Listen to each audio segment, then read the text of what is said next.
नारा गण्डकी र फेवा ढुङ्गा व्यवसाय समितिप्रति पनि हामी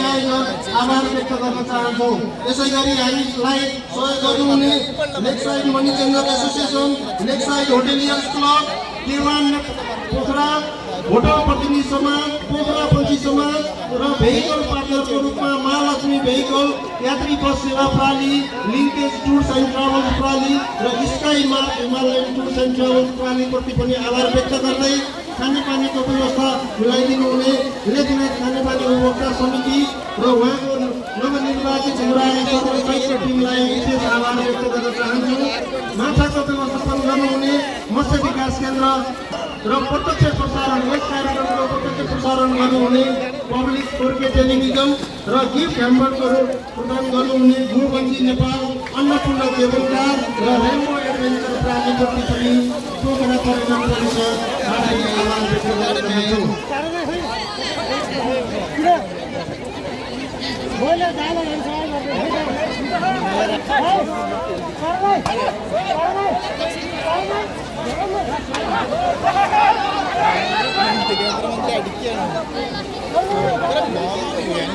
यो कार्यक्रम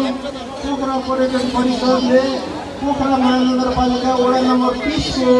कृषि सञ्जालसँग सहकार्य गरेर अगाडि बढाएको जानकारी गराउँदै पोखरा महानगरपालिका वडा नम्बर 30 को कृषि सञ्जाल स्थानीयको रूपमा रहेको छ र सो कृषि सञ्जालका सम्पूर्ण पदाधिकारी तथा सदस्यज्यूहरू कृपया खेतमा गएर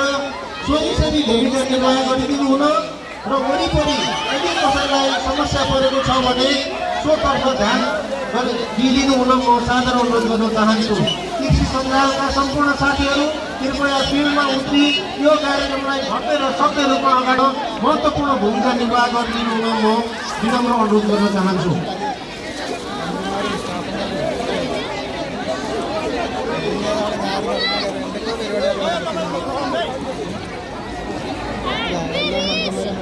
अब हामी केही समयमै साङ्गीतिक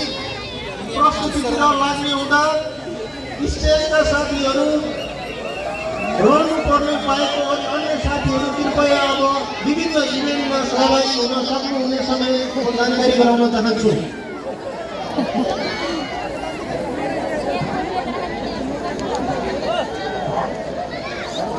हामीसँग आज हलगरु दौड प्रतियोगिता, हिलोमा माछा छोप्ने प्रतियोगिता, हिले दौड प्रतियोगिता पुरुष, महिला र पर्यटक, रसाकसी प्रतियोगिता, हिले फुटबल पर्यटकको लागि असारे गीत तथा रोपाई प्रतियोगिता रहेको जानकारी गराउँदै साङ्गीतिक कार्यक्रमको अवसरमा हिलोमा उत्कृष्ट नृत्य प्रदर्शन गर्ने एकजना पुरुष र एकजना महिलालाई उत्कृष्ट नृत्य मेडल र थोरै टोकन मनीबाट पुरस्कृत गरिने समय जानकारी गराउन